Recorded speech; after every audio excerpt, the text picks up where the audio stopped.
right, welcome back. Welcome back. We are going to talk about some crypto this morning. So what is today? I don't know. It's a day. Well, we're going to actually record this and post this. So whatever day you're seeing this, that's what it is. All right, so let's check the markets before we get into some news. So Bitcoin, as of AM hours Eastern time, US 10:57, it is at $105,720. Volumes at 36 billion. Ethereum coming in at a price of 3,423. Volume today in the last 24 is 23 billion. XRP coming in third. Yeah, you know it. $3.11. Yeah, it's been higher, but it's not 51 cents. And you know what I mean? You know what I mean. It's at 4 billion in 24-hour volume. Tether's still doing big numbers. It's in the number 4 slot. It is a stable coin, and it is volume. It has the highest volume, right? 80 billion. And let's talk about that real quick.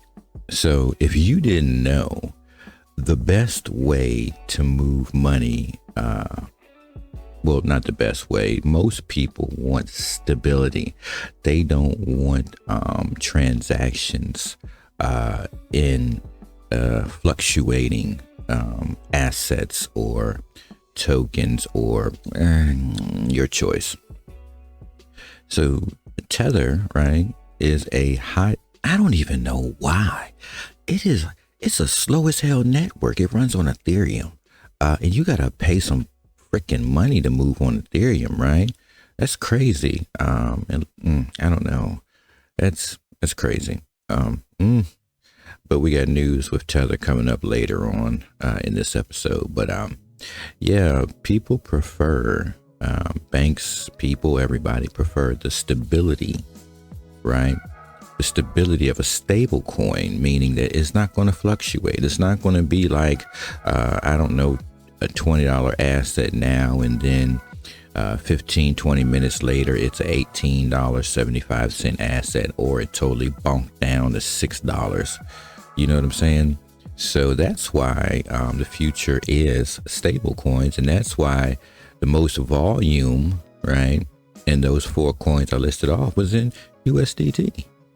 You know what I'm saying? Like and we haven't even seen anything yet, because wait till you see how fast, right? You can move USDC fast. I don't know if you all are aware of that, but if you run it on the XLM network, meaning that let's say you have a Lobster wallet, and let's see, where is XLM?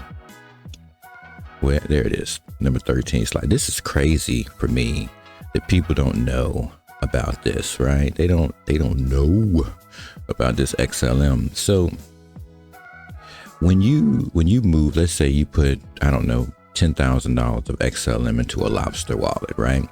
You can then in that Lobster wallet convert, let's say you want to move $5,000 to stable coin, or let's say you want to turn it all into stable. Let's say you move this into the stable coin wallet. You say, you know what, I'm gonna make that 20,000 stable USDC, not going up and down. That's just USDC. You can turn that into USDC that runs on an XLM network. So now you have not only USDC stable, right, but you have it on a network that's a fraction, 0.000 something in transaction cost, and then 3 seconds of transaction time. I don't know why people don't know about that. You know, is it not public information?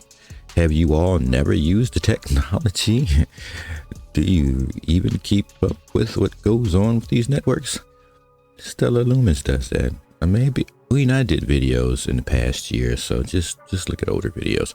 Anyways, that's why it's all about, look at this. Now this is crazy, right? USDC, it's at 7 billion. Like, I don't understand how the 24-hour volume on that is there. But then when we get to this slow ass shit, I'm saying it's slow shit. 80 billion? Like, this is definitely other countries. I promise you, this is not the US. This is other countries that feel like because Coinbase is in the United States, they can't trust it, right? Even though it's on the stock exchange, Coinbase, not USDC, but Coinbase, right? So maybe they feel like, you know, because they're connected in some way that they can't trust that because of Coinbase. I'm speculating here. I don't know. But it's crazy because I just told you, you can come over here and put that USDC, right? Because on Coinbase, this is an Ethereum. It's no different than Tether and Ethereum. That's garbage. I hate that, right? I don't like Ethereum. Oh, but Ethereum does, man, I don't care, bruh. Who wants to pay $20, $30, $40, $50 for a freaking transaction? Like, do y'all know that? Do y'all know that Ethereum based, now they have second layers, but what are we talking about now? We're stacking on top of something, right? What happens when you stack boxes in a closet? Eventually they cave in or fall over on themselves. That's right. That's right. Common sense. But, you know, no brainer. But why in the hell would I mess around on Ethereum, right? On a long ass transaction, pay a high ass gas cost, right? When I can literally go over here to Stellar with my money. I can take my card, buy Stellar on that wallet. And once I buy that Stellar, I can turn it into a USDC that runs on Stellar, right? And that means any network or any device, you know, that accepts XLM is accepting USDC that runs on XLM. And y'all might not know this, but I'm gonna break it down for you. If you are on a Lobster wallet and you want to bring in any currency that runs on XLM, for instance, for those of you who know SHX, VLO, and so on and so forth, USDC, you can bring the, as long as it's on XLM's network, you can bring it in and it'll put it right where it's supposed to be.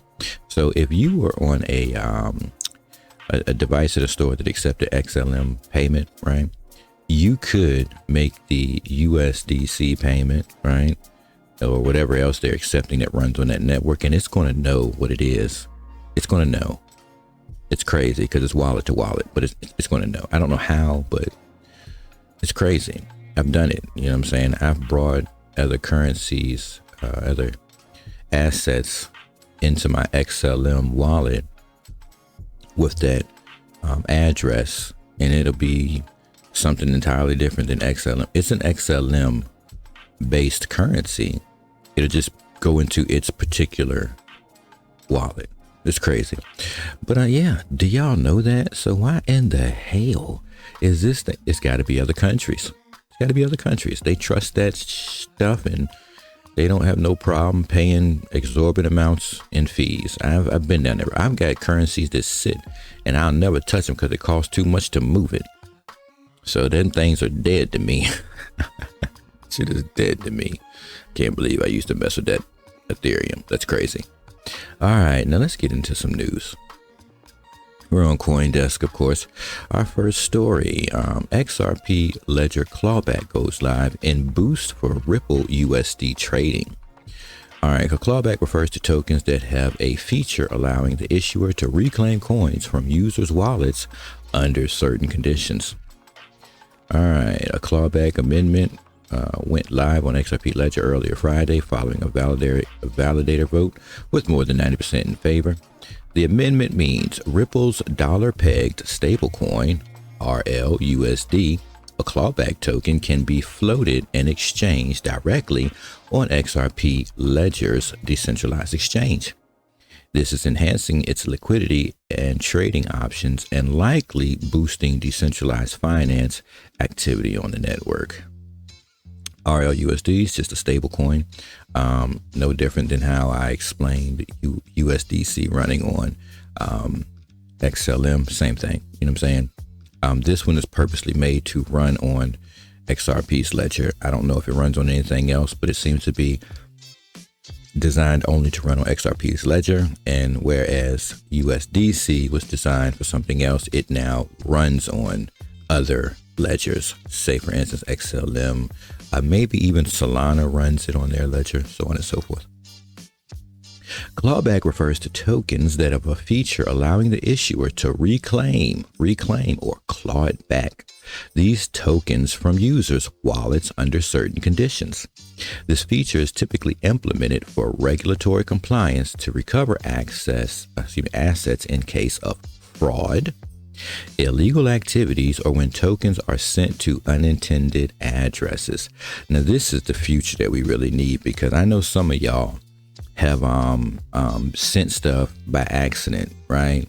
I know there's a lot of thieves out here. Y'all know who y'all are, that have been hitting up people's wallets and getting into their exchange information and moving their currencies out of their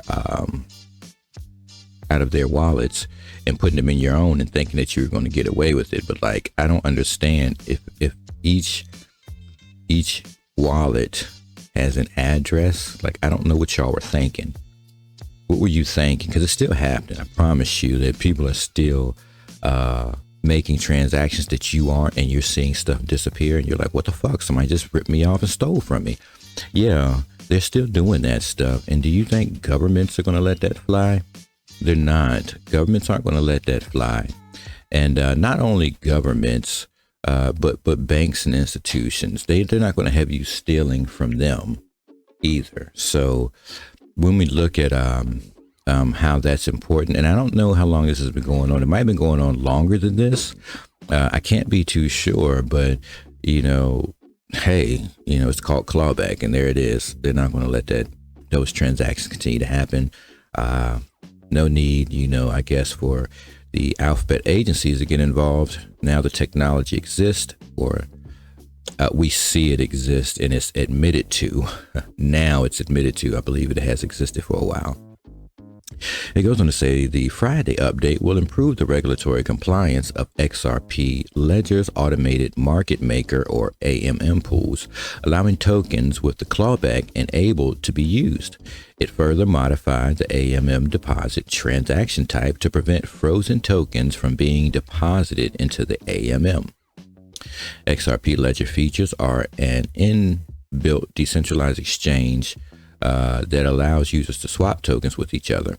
An automated market maker on the XRP Ledger uses liquidity pools instead of traditional order books to facilitate trades. So if anything goes awry during those processes, that's what clawback will do. It'll pull it back.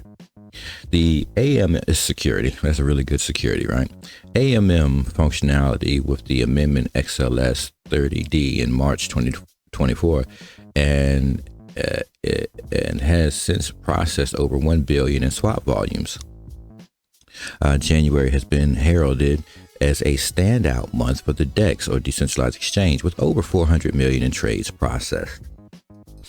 So that is definitely a smart feature, which security wise is going to only bring in more clients to using this XRP Ledger. So we're talking institutions, banks, and everything else, not the common person. That's over our head. All right, we got another article here. Grayscale files an SEC proposal, securities proposal to convert XRP Trust into an ETF. Earlier in January, Ripple Labs President Monica Long remarked an XRP ETF could soon be a reality. Obviously, it's always could soon be. Crypto, and remember, it's going to soon be. It could be. It soon could with Bitcoin and Ethereum, and obviously, well, you see. Crypto fund behemoth Grayscale Investment has filed an application with the Securities and Exchange Commission to convert its XRP Trust into an exchange-traded fund. That's right, an ETF. The existing product operates as a Delaware statutory trust, managing over 16 million XRP as of Friday. The proposed ETF would continue to hold XRP as its primary asset and track its performance on a price return basis, adjusted for operational fees, providing investors with a direct link to XRP's performance, right? So as of right now, it's 16 million XRP, and it is the primary asset, right? Just XRP. And that's what we're investing in, which means, and for them to do that, they had to buy it. So they had to buy up that amount of XRP. Besides the grayscale firms, like, and stuff like this is why I think we're still sitting over $3 with XRP, and we're not at 51 cents, because before that 51 cents was just us, the retail market. But now you look at that $3, you can see that there are other forces involved. We're talking business. All right, because it ain't the retail market. Besides, grayscale firms like CoinShare and Bitwise have also submitted applications for XRP-based ETFs, indicating a growth institutional appetite for structured investment products in XRP. Yes, they're all interested in the investment of that. We want that XRP. They want it. And who wants it? The institutions, right? Institutions, they've got an appetite. You know, this isn't make-believe. You already know who's doing it. Grayscale, right? And other firms like CoinShare and Bitwise. They have a growing appetite. They hungry. Message. Earlier in January, Ripple Labs President Monica Long remarked an XRP ETF could soon be reality under the new Trump administration, one that was promised to bring crypto innovation back to the U.S. and support locally based businesses. Meanwhile, trading volumes on XRP native applications have been on the rise as it gains favor among investors. Swap volumes on XRP ledgers. So me personally, I was like, man, I wonder if we're not seeing the true value in XRP as it sits, right? Like, man, we're probably not seeing the true value of it. But at this point, I mean, it's holding $3 and above. So I would say we have a small uptick from the companies and firms that got involved. And that's why we're seeing that. We haven't seen a big uptick because we haven't seen we haven't seen a lot of the institutions get in there and start purchasing, right? But it's on the way. It's on the way. All right, we got another story here. Coinbase files paperwork to list Solana, Hedera futures. Okay, so Coinbase Derivatives, a subsidiary of the crypto exchange, has filed documents with the Commodity Futures Trading Commission, CFTC, to list Solana and Hedera futures. The exchange plans to launch the product on February 18th, coming soon, with new contracts. Oh, now think about that. Let's get this back up. Let's get that Solana and Hedera futures. We're going to see a price uptick there. We're going to see a price uptick. February 18th, we're going to see a price uptick, with new contracts being cash settled on a monthly basis according to the filing.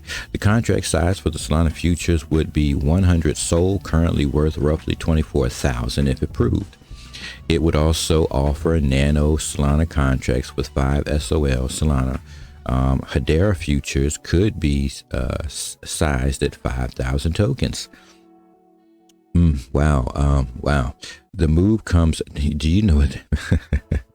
So listen, if you want to get a futures contract in February 18th on Solana, they're looking at 100 Solana at $24,000. So just imagine those investors wanting to get into futures, buying it at a minimum of $24,000, 100 SOL at a time, at that price, right? Just think about the money that's got to flow in for the futures. Let's think about Hedera, 5,000 tokens coming in, right? Let's go over here real quick. Let's go find HBAR, right? Hedera, right? Right now she's at 31 cents. You know, think about 5,000 of those and the price increase when these people start getting these futures. What do you think is going to happen to that 31 cent price, right? We already seen Solana at like 270 or something. We've seen those numbers. So what do you think is going to happen with Solana, right? I think Solana is in for some, some movement in price. We might see her creeping $300-400 just because people might want those futures. And when it comes to Hedera, we might see Hedera. I'm speculating here. It could be dead ass wrong, but I think we could see 60, 70, 80 cent, maybe 80 cent in Hedera. Like that's still massive. Just starting off with picking up the futures, right? Investors going into futures. That's crazy, but it's totally plausible and possible. All right, the move comes after several players in crypto have taken steps to launch new products following the inauguration of crypto-friendly President Donald Trump. Just last week, Futures and Options Exchange, CME, accidentally posted the futures page for XRP and Solana in their staging subdomain. So an XRP futures is on the way. There it is right there.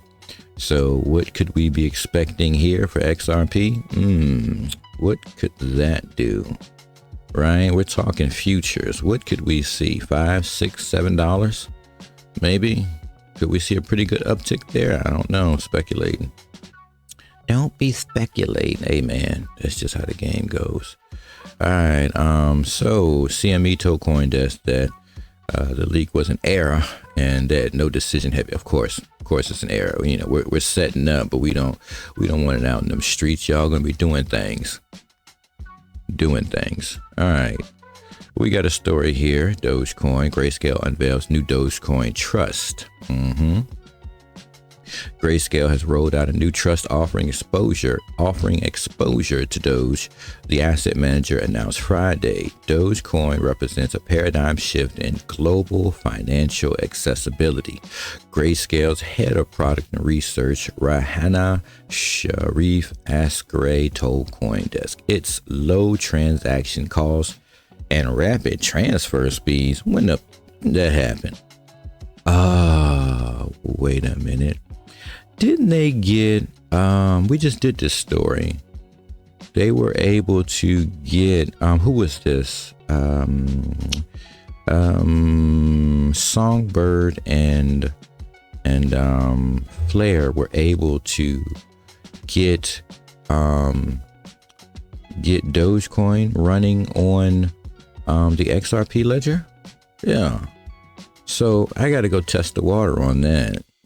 Somebody get out there and do a Dogecoin transfer and see how fast that is, because they said it's got a rapid transfer speed, and I'm like, since when? I guess since Songbird and Flare, but we did that story already. So it says it makes an optimal vehicle for international remittances. It's got to be running on the XRP ledger. Look at this, right? It's written all over the wall, particularly in regions with undeveloped banking infrastructure. We might see an uptick in Dogecoin now that it can run on that super fast network, right? And what does that mean? What does that mean? Oh my goodness, what does that mean? Dogecoin's at 33 cents. Let's just do a little quick look around. All right, if we're trying to make everything run on this, right? And something similar to this, and then we see this price. Look at that, 33 cents. Look at it holding. It's holding at 33. Let's come on down here. We already know this is its own thing, but it's no different than XRP. Look at this one. Hedera, 31 cents, right? It's holding, right? Who else do we know is living that life? You making me think that look at Algorand. Holding, right? Holding 39 cents. Not a gambling man. I don't believe in gambling, but the stories tell me we know about Algorand. We know about Hedera, right? Clearly we know about Dogecoin. So what do you expect? I would expect we're going to see these things moving up 50, 60, 70, 80 cents. I'm thinking 50, 60, 70, and that's just on the early side. It's going to probably continue to go from there. Who knows how high? but we're talking about moving money, right? We're talking about, I don't have to trust your stable coin. I'll send you this Dogecoin, and you can use your stable coin in your country and transfer it into your stable coin, right? And then business is good, right? Business is good. The launch of the Dogecoin Trust, which charges investors a management fee of 2.5%, comes only weeks. So there's a 2.5% management fee. So money's going to be made from somebody else doing this for you, who likely with an assist from Elon Musk. Named one of his newly formed groups, the Department of Government Efficiency, took office with the promise of promoting the crypto industry, of course. Since the Trump election victory, several asset managers have filed applications for meme coin exchange-traded funds, ETFs, including Doge. An unthinkable move just moments ago under the previous administration and its SEC head, Gary Gensler. With a market capitalization of nearly 50 billion, Doge is the world's largest meme coin. Yep, it probably is, because that's the one that made a bunch of millionaires. All right, so I suspect we should be seeing a uptick in the price of Doge based on that. And you might not see that uptick today, tomorrow, or the next day, but in the very near future, I'm suspecting we're going to see Doge get up to 45, 50 cents, 60 cents, and upwards of 80 cents. So I'll be on the lookout for that. Whereas I don't have Doge, I might pick a little something up. That's just me. So that's pretty interesting. All right, this is going to be the final story we're going to pull off CoinDesk, and we're going to move on to probably X. Tether brings its 140 billion USDT stablecoin to Bitcoin and Lightning networks. Now, USDT was running on Ethereum, which made it slow and garbage. I'm not a believer of it. But this is interesting. It says stablecoins are increasingly popular for everyday use, like payments. That's literally what it's for. Remittances and savings, and Tether's expansion aims to spur activity to the Bitcoin-based ecosystem. San Salvador, Tether, the crypto company behind the largest stablecoin, is introducing its 140 billion USDT token to Bitcoin, the blockchain that underpins the largest and oldest cryptocurrency and Bitcoin-based scaling service. Lightning Network, the company said. Announced at the Plan B conference in San Salvador, Tether CEO Paolo Ardoino said that bringing USDT to Bitcoin and Lightning aims to offer practical solutions for remittances, payments, and other financial applications that demand both speed and reliability. There's nothing wrong with that. There's nothing wrong with that at all, because you definitely need competition to have networks that's accessible for people to do these transactions, because I would believe that the main intent is to bring what we know as the world onto this realm of transactions, right? So I just suspect that you're not going to get all this done on one ledger, one network. You're going to need multiple ledgers and networks, and they're going to be making it, creating these ledgers to where they can get this stuff done. But it goes on to say stable coins are a 200 billion digital asset class with their prices anchored to an external asset, predominantly the US dollar. They serve as a bridge between government issued money and blockchain based digital assets. And that's it. That's all it does, right? Whatever your government issued money is, it's on and off ramp, right? So when we talk about sending Doge from one country to the next, right, they'll turn it into their government issued money that's stable, and they'll pull it off the network. It says these are increasingly popular, which we know, for everyday uses like payments, savings, and remittances, especially in emerging countries. So we see that that's the best way.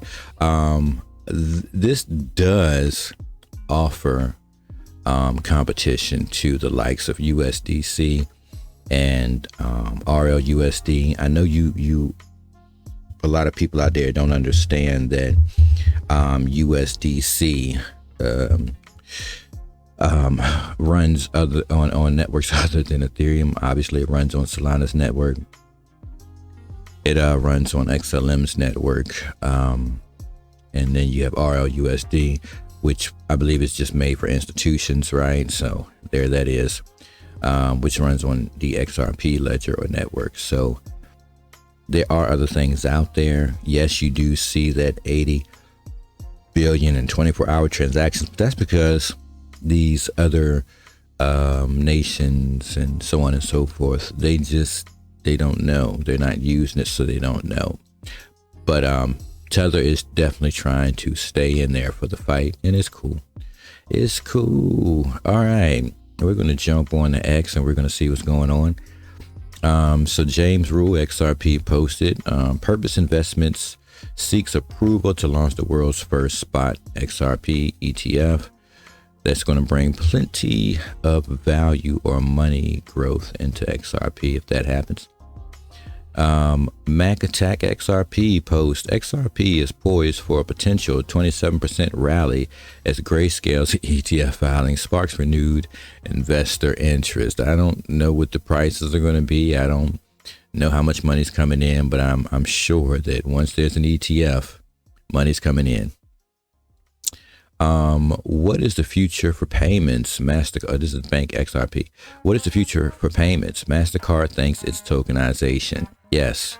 And all these banks are going to be connected to all this. So don't be fooled.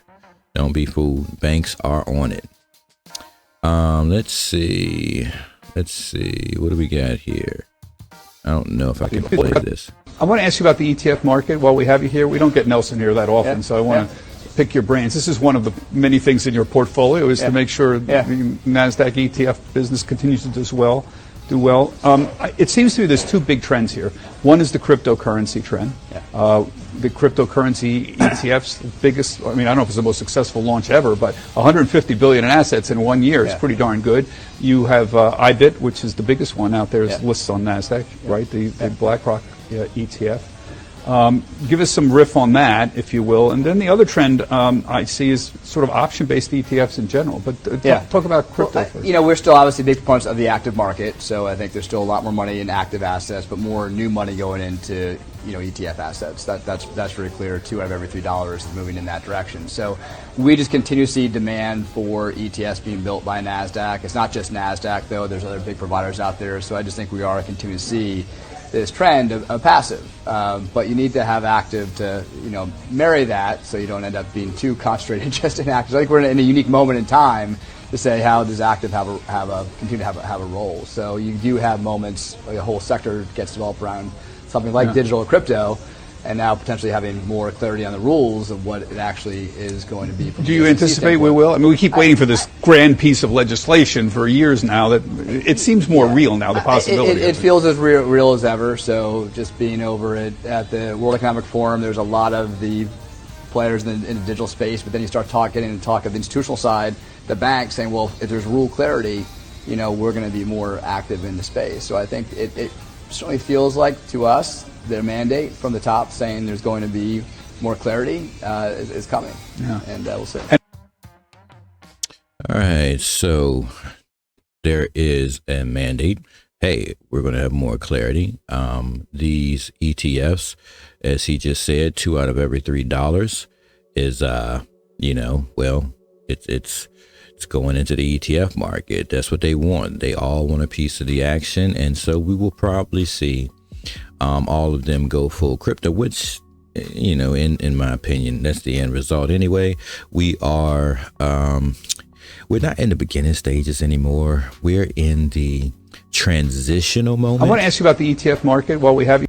We're in the transitional moment where we're going from the old way to the new way. And yes, I know, the face of this seems to be Donald Trump. No problem there.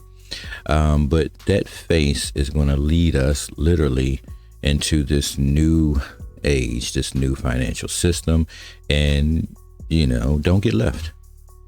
All right, Finance Brother, right? It says, breaking news, Bank of America CEO says crypto could be used as a means of payment. No way. He adds, banks are ready now to jump onto crypto. Remember, Bank of America said they were ready to, we did that article before. Let's see what the hype is. It's a separate question now, and Becky's got one back in Washington, but on crypto, we just had Brian Armstrong sitting in the seat that you were in. And obviously there's a lot of excitement about crypto. The banking business, for the most part, has stayed away from crypto. Given President Trump's full-throated support for crypto, do you imagine Bank of America is going to be full on in the crypto business if we have this conversation 12 months, 24 months from now? I'd separate out this sort of crypto versus stable assets and digital movement of money, because we already move the vast majority of our money digitally. Our consumers do, our companies do.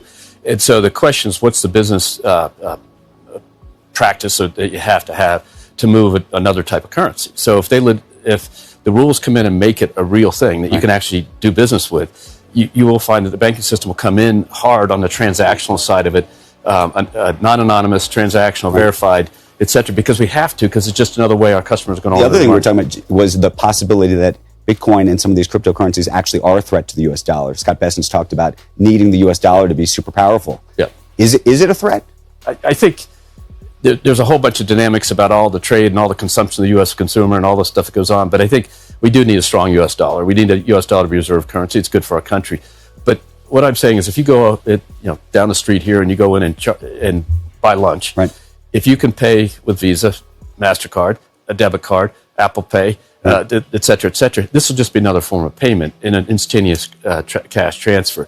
And so I think if it becomes regulatory okay, which it wasn't before, and that's one of the issues, you'll see the banking system enter with. We have hundreds of patents on blockchain already. We know how to enter the field. When you get to the investment side and the Bitcoin stuff, that's really a separate question. That's more on the investment side. From the transactional side, I think you'll see the banking industry make moves. So hopefully you caught that. Bank of America has been in the game for years. I got past videos on that. No secret there. And of course, they've all been waiting for regulation. And so that whole administration thing we saw with the SEC, Gary Gensler, and what's this other lady? Janet Yellen, who doesn't yell. That's funny. So they literally held up progress while everything was getting lined up. In my personal opinion, that's what I think. And so now that the U.S., because it was said back when they were talking about the ISO with SWIFT, that by 2025, all banks had to be, banks and devices had to be ready to accept cryptocurrency payments. So all this news is old as far as them getting ready and them being in the space. All these banks are in the space. But like he just said, the second they say go, they got patents. They know what they doing. The man just said, you already do digital payments. You use a card. You use Apple Pay. So it's not going to change. You'll never know it. You'll never know it. So if you're the common person that uses cards and everything else, and you're not in the crypto space, you'll never know. You'll never know. But if you are an investor that's been investing in this space, then you're going to see an uptick on this side. You're going to see upticks over here. You know, this is what you're watching as an investor, right? You're like, okay, you're going to see an uptick here, right? The person over here through the common person through the bank, they're not going to see any of that. You, because you're on the outside, you're going to see that value increase. You're going to see that go from $3 to what you saw it go from 51 cents to three and some change. You're going to see it go from 3 and some change to 4, 5, 6, 7, 8, 9, 10, 11, 12. You're going to see all that because the banks are continuously going to be picking these things up. That's it. That's what they're going to do. All right, let's continue. Brad, boom. Ripple's new ad shakes up crypto. The future of finance has no boundaries. Let's check out this new ad. Let's see what's going on. Let's get it. Ooh, there's music playing there. We can't do that. I can't do that. Let me see. Hold on. Yeah, let me do this because I can't play that. That's going to be copyright. All right, let's see. Hey, let's get it. Hurry up. Are you scared? He's got it. Come on, let's go. Some money got sent over the internet. Got transferred at a store, bought a basketball. Who made it happen? RippleNet, MoneyGram. Who? Give me all those names. Who's making it happen? Ray Bank, Sab, Azimo, Santander. We know MoneyGram. MoneyGram and Ripple was doing this way back in the day, before all that stuff happened. SCB, look, it runs on RippleNet. It runs on RippleNet. What are you talking about? Internet money, okay? Internet money. All right. Let's see. Jack the Rippler, Ripple board director and 43rd Treasurer of the United States of America, Rosie Rios, says, I am on the board of Ripple. I joined the board of Ripple because XRP serves a purpose. Well, what purpose does it serve, Ms. Rios? Crypto has been in the news time and time again, and I just want to share that I am on the board of Ripple. Ripple is XRP. And so when people ask me the question, why did you join the board of Ripple? I joined the board of Ripple because XRP serves a purpose. It's a function that facilitates cross-border payments. It's not some store of value, kind of arbitrary value that is not pegged to anything. This is actually what legitimate financial institutions use specifically for cross-border payments. So instead of days and dollars, it's seconds and cents. And that is the future, in my opinion. Crypto has been in the... Well, I think that said a lot. It's not really for retailers like us. It's for institutions. So what we're going to see, what we saw here from that 51 cent jump, all these years we were riding 51, 47, 51, 47, 51. Now we've seen that uptick to $3, right? That is, as this lady so gracefully put, that's cross-border, that's countries, banks, and we haven't seen anything yet. That's just them dipping their toes in the water, right? They're dipping their toes in the water. We're going to see the volume, right? The volume is going to jump, right? The market capital is going to jump, right? We already see that there's a max supply. We see clearly that there's 57 billion in circulation, almost 58, right? So that means more has to come in circulation. So I think there's going to be a slow drip feed, which is going to keep this price from jumping, like going crazy. Because remember, banks have to get their hands on this. And if everybody comes in and buys up, that's going to run that market number ridiculous. And this might spike 20,000, 30,000, it might spike. But if you drip feed, you got a max supply of 100 billion and you circulating 57.7. If you drip feed, you shouldn't have those massive crazy spikes. You should have a calm increase, a calm increase that allows all these banks to get in.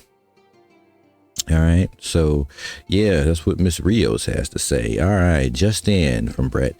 Brett Garlinghouse explains RLUSD versus XRP and how RLUSD could push XRP to thousands. Well, this is interesting. The different use cases between RLUSD and XRP. Maybe can you double click there and explain or summarize how do you see different individual use cases with one and the other?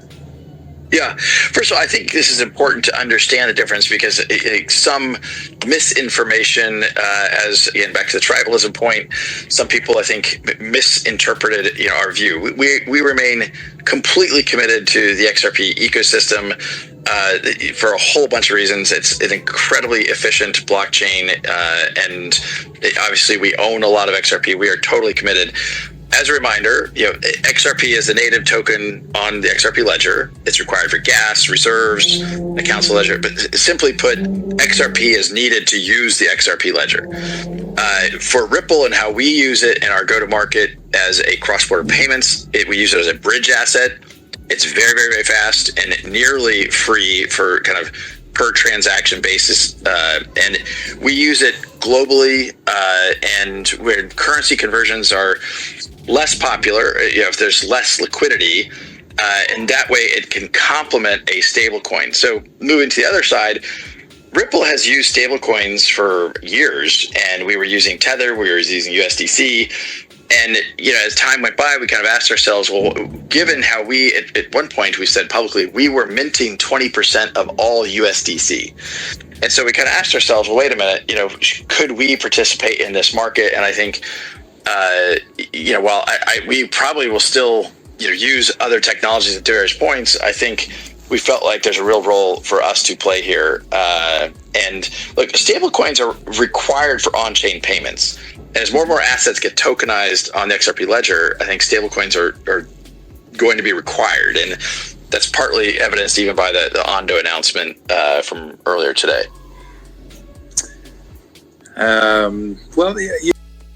Stablecoin required. Okay. Stablecoin required. Yes, RLUSD runs on XRP. It goes back to the way I explained getting USDC. In order to get USDC on Stellar Lumens, you have to get Stellar Lumens and then convert it in that wallet to USDC. And then you have USDC that runs on Stellar Lumens because it's running on the XLM network, which requires you to put it in the XLM car, right? Like if you want your just look at it like a highway. XRP, XLM. XRP is a highway, and it's a super highly technological highway where you can, at very low cost, pack a car up, whatever you want to put in it, and send it up the highway. Just flies on down the highway. Same thing with XLM. So RLUSD gets into a vehicle or a car that happens to have the name XRP, that's only able to run on XRP's network, and it gets on there and it moves the fastest. It's the cheapest and fastest way to get from one place to the next. Just look at it that way. And you're going to need to get in the XRP vehicle to do that. So RLUSD, has to run on XRP. It's made for that, right? It doesn't. Now, these things do increase over time, the price, of these networks, because you have to get that currency, right? XRP or XLM, to then get that stable coin. Now, check this out. If stores and banks are going to go headstrong into the stablecoin market, and everybody has to have stablecoin, right, to do transactions at stores via their devices or cards, right? Even if the banks do it behind your back and you don't know it, that means they had to do what? Get the native token or vehicle in order to get that stablecoin to run on those rails. So it is inevitable, but for the price of these tokens for these ledgers to go up and exceedingly high, because we don't have stores and banks doing it yet. When they do, we've got to see very high prices. All right, and this is why we heard Trump say if your currency is based and made in America, then you're not going to deal with the tax thing, because we're going to immediately go into using that technology, and we can't have you getting taxed for it, because one of the major parts of that technology is to reduce costs and have instantaneous transactions, right? Crazy as that sounds. All right. Do we have any more news we want to talk about? Let's get this one and let's close out. It says, this is the truth from Chriser0035. Out of someone who was or is pro Bitcoin, the side they try to hide in X algorithms, don't you sell, you freaking hold XRP is the end game. Oh, what does he mean? Let's see if we can get some of this. I am thinking about switching all my Bitcoin over to XRP. All right, so let me turn that volume down for that gets a copyright strike. We're going to read it. Looking at the charts, XRP, looking at charts, and I really see a formation forming that I don't like. And I have a little bit of information. A friend of mine knows this guy that's involved with XRP, and honestly, I think I'm going to sell all my Bitcoin. Really?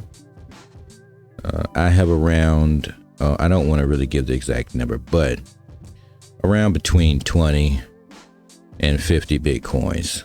Just pull it all into XRP because it's going to become the future of finance. And from what I hear, just a little rumor is that I have a reserve currency in the United States.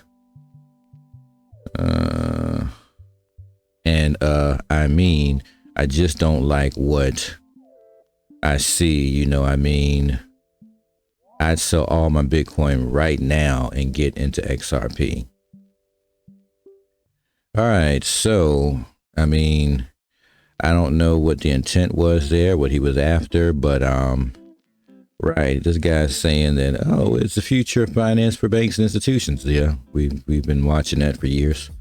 And so he's ready to get out of Bitcoin, right? Because he sees a big growth coming in XRP. And if you're talking about 50 Bitcoin at a price of what? What's the price of Bitcoin? 105,000, right? That's a lot. That's a lot of money to turn into XRP. We'll just see an increase in value in XRP. You know what I'm saying? Ariel, January 31st, 2025, the real doomsday. How many times have we covered Bitcoin being connected to dark money? Tether is the only reason Bitcoin is so expensive. Once it's delisted, Bitcoin will tank in value and people will dump the coin, which will reduce its value even more. I don't know about that, but this is his opinion. Coinbase CEO warns Tether may face delisting under new U.S. stablecoin rules requiring full treasury backing. I don't know. I don't know about that. Anders, wow, this is huge. Turning RLUSD into the first ISO 20022 compliant stablecoin. XRPL can become the platform where trillions are tokenized.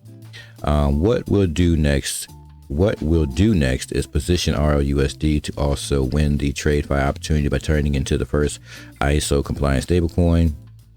Why? Ripple is the best positioned company in the world to tokenize the traditional finance system, and that opportunity is worth tens of trillions. Because of this, we are creating deep integrations between Omni and XRP to accelerate their efforts.